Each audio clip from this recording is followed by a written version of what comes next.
நண்பர்களே, 5,000 ரூபாய் மட்டும் வைத்து இந்திய பங்கு சந்தையில் பில்லியன் கோடி சம்பாதித்தவர் யார் தெரியுமா?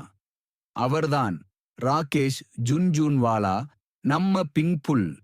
1960இல் மும்பையில் ஒரு மராத்தி குடும்பத்தில் பிறந்தார். அப்பா income tax officer.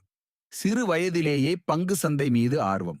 Charter accountant ஆன பிறகு 1985இல் சகோதரரிடம் கடன் வாங்கி 5,000 ரூபாயால் தொடங்கினார்.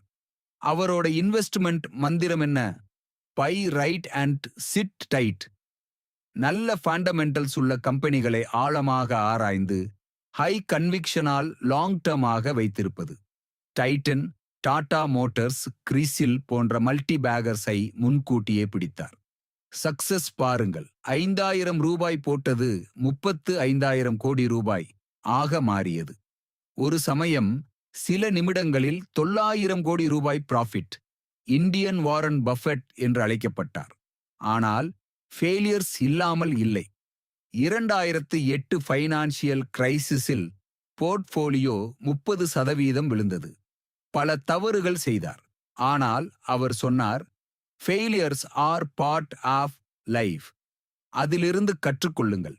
கீ லெசன்ஸ் நமக்கு. பேஷன்ஸ் மிக முக்கியம். மார்க்கெட்டை டைம் பண்ணாதீர்கள். தரா ரீசர்ச் செய்யுங்கள். கன்விக்ஷன் உள்ள இடத்தில் போல்டாக இன்வெஸ்ட் பண்ணுங்கள். தவறுகளை பயப்படாதீர்கள். அவை உங்களை பெரியவராக்கும்.